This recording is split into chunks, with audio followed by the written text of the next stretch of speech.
Hello, and thank you for joining me. Choosing a research topic, especially in a field as dynamic as marketing and sustainability, can feel like standing at a crossroads with 100 different paths stretching out before you. It's a huge decision, and the pressure to find something unique, something meaningful, can be immense. But I want you to take a deep breath. We're going to break this down together, step by step. The very first thing you can do right now is to start looking at the world around you. Let's dive straight into our first tip: identifying current trends. This isn't about chasing fads, it's about understanding the conversations that are happening right now, the problems companies are trying to solve, and where the world is heading. Think about what you see in the news, on social media, or even in the shops. Are people talking more about circular economies, greenwashing, or the carbon footprint of digital advertising? These aren't just buzzwords, they are powerful currents shaping the industry. Your research could be the very thing that helps navigate these currents. By tapping into a trend, you ensure your work is relevant, timely, and has the potential to make a real impact. It's about finding that pulse, that energy, and letting it guide your initial thoughts. It's an exciting first step on a journey that is uniquely yours, a search for knowledge that starts with simply observing the here and now. We often think that great ideas come from a sudden flash of inspiration, a lightning bolt moment. And sometimes they do. But more often they are born from careful observation and a genuine curiosity about what's unfolding. So your first piece of homework is to become a trend spotter. Look at how brands are communicating their green credentials. Notice the language they use. Question it. What are they doing well? Where are the gaps? This active observation is the fertile ground where the seeds of a brilliant research topic are sown. It's about connecting with the story that the world of marketing and sustainability is telling, and finding your place within it. So let's really get into this. How do you spot a trend that's right for academic research? It's about looking beyond the surface. Start by subscribing to leading industry publications like Adweek or The Drum, and specifically follow their sustainability sections. Pay attention to the recurring themes. Are you seeing a lot of articles about regenerative agriculture in supply chains, or perhaps the ethics of AI in personalizing green product recommendations? These aren't just fleeting headlines. They represent significant shifts in thinking and practice. The key is to look for patterns. When you see the same topic discussed from multiple angles by different experts, you know you've found a strong current. It's like finding a path that many are starting to walk down. Your job is to explore where it leads. Once you have a few potential trends noted down, your next step is to ask the why and how questions. Why is this trend gaining momentum now? What are the underlying drivers? Is it consumer pressure, new legislation, or technological advancements? And how are businesses responding? Are their strategies effective, or are they falling short? For instance, if the trend is carbon labeling on products, your research could investigate its actual impact on consumer purchasing decisions. Does it genuinely change behavior, or is it just more noise? This is where a trend becomes a research question. You're not just reporting on the trend, you're interrogating it, testing it, and adding a new, crucial piece to the puzzle. Now that you have a sense of the current conversations, it's time to see what the academic world has to say. This step is absolutely crucial. Think of academic journals as the official record of the search for knowledge in your field. Diving into publications like the Journal of Marketing or the Journal of Business Ethics gives you the foundation you need. Your goal here isn't to read every single paper. That would be impossible. Instead, you're on a reconnaissance mission. Start by scanning the titles and abstracts of the last couple of years' issues. Look for papers that touch upon the trends you've identified. Seeing what has already been rigorously studied is the first step to finding what hasn't. This process is about finding the gaps. As you read, you'll start to notice the boundaries of the existing conversation. A study might look at sustainable packaging in the food industry, but not in the beauty sector. Another might explore green messaging on social media, but only on one platform. These are your openings. Pay very close attention to the future research sections at the end of papers. Academics literally leave a trail of breadcrumbs for future researchers like you, pointing out the unanswered questions and unexplored avenues. It's a generous, collaborative part of the process, and it's a goldmine for finding a topic that is both original and builds upon the work of others. It's your chance to pick up the torch and carry it forward. You are not on this journey alone. One of the most valuable resources you have is people, specifically your professors and experts already working in the field. It can feel intimidating to approach them, I know. You might worry that your ideas aren't fully formed yet, but that's precisely why you should talk to them. Your professors have supervised countless research projects. They have an incredible ability to see the potential in a fledgling idea and can help you shape it into a viable research question.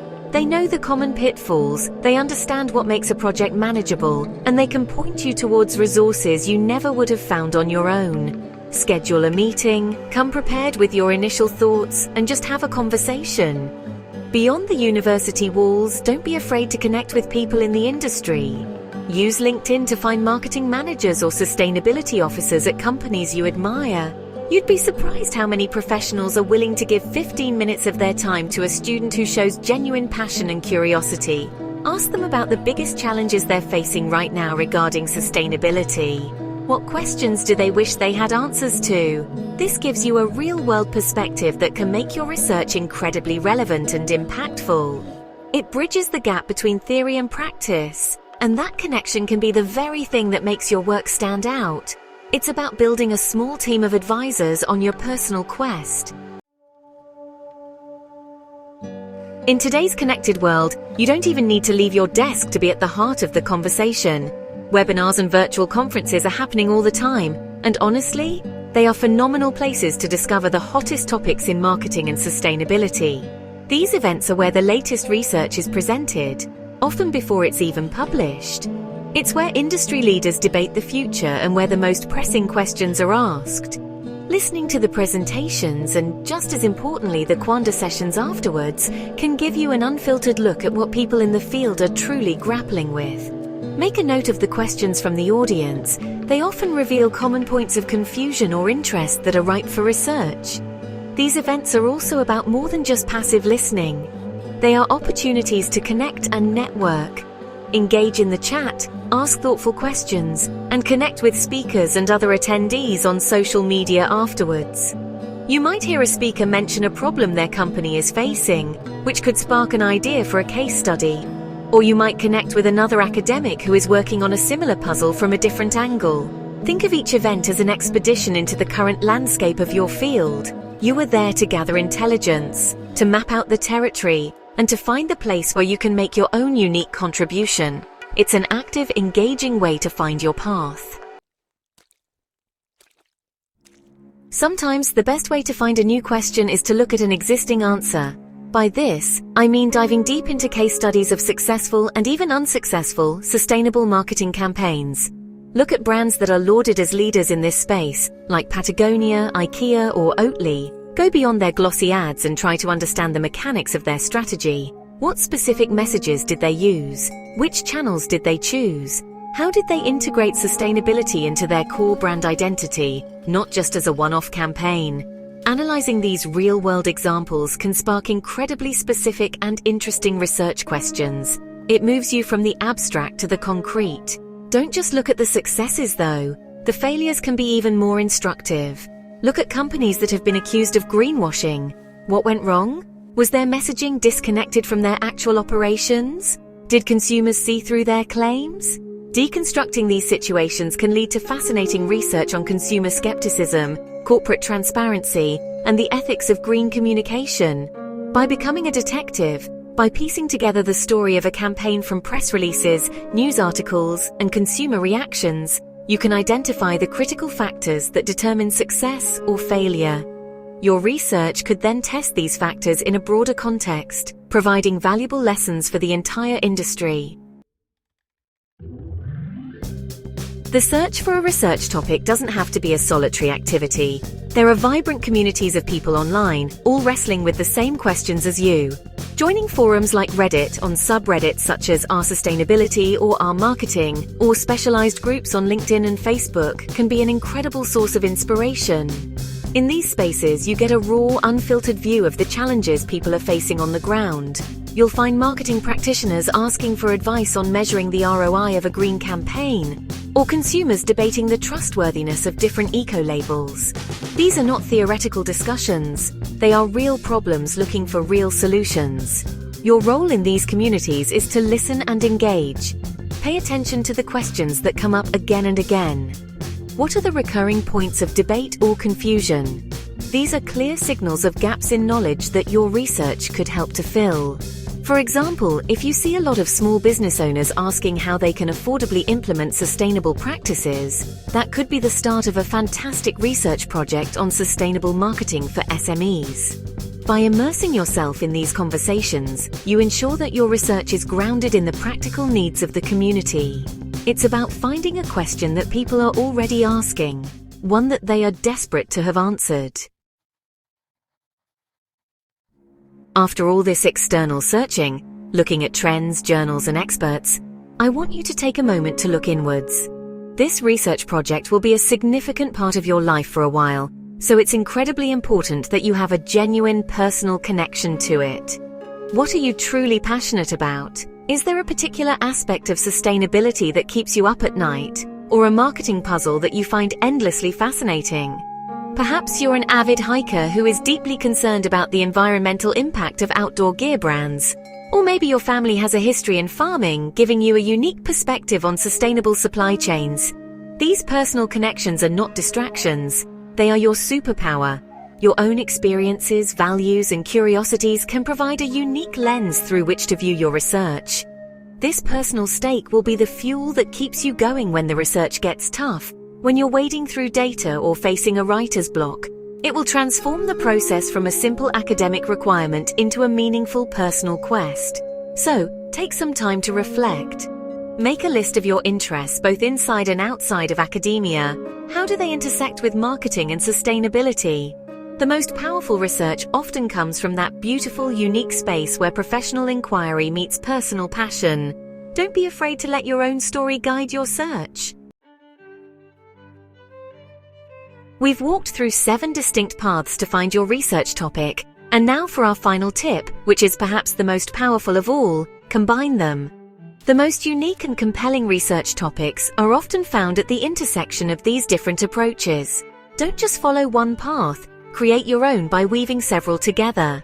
For instance, you could start by spotting a trend, like the rise of imperfect produce subscription boxes to fight food waste. That's your first step. Then you take that trend and dig into the academic journals to see what research already exists on consumer perceptions of food aesthetics. That's your second step. You're already building something layered and interesting. Then you can take it even further.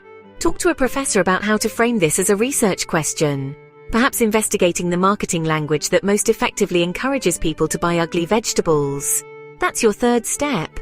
You could then join an online forum for zero-waste enthusiasts to see what their real-world motivations and barriers are. Now you have a topic that is trendy, academically grounded, expertly advised, and rooted in a real community's experience. This process of triangulation, of looking at a potential idea from multiple vantage points, is what will elevate your topic from good to truly outstanding. It ensures your research is not only original but also robust, relevant, and deeply considered. And there we have it. 8 ways to help you on this search, this incredibly important journey to find your research topic. It can feel like such a monumental task, I know. It's a bit like searching for a long-lost part of a story, a piece of knowledge that's been missing. You might feel a bit lost at times, wondering if you're on the right track, but I want you to hold on to the feeling you have right now. That spark of curiosity, that desire to contribute something meaningful. That is your compass. Trust it. The process won't always be a straight line. There will be twists and turns, moments of doubt, and moments of incredible discovery. This isn't just about finding a topic to fulfill a requirement. It's about finding a question that you care about answering. It's about connecting with an idea that will challenge you, shape you, and become a part of your own story. We've given you a map and some tools for the journey, but the path you choose to walk is yours and yours alone. Be brave, be curious, and be kind to yourself along the way. Your research has the potential to add a valuable voice to a conversation that matters so much for our planet and our future. What an amazing, incredible thing that is. So please take these ideas, play with them, and start your search. We are so looking forward to seeing what you will discover. The answer is out there waiting for you to find it. And when you do, it will have been worth every single step of your dissertation journey. Thank you so much for watching, and I wish you the very best of luck.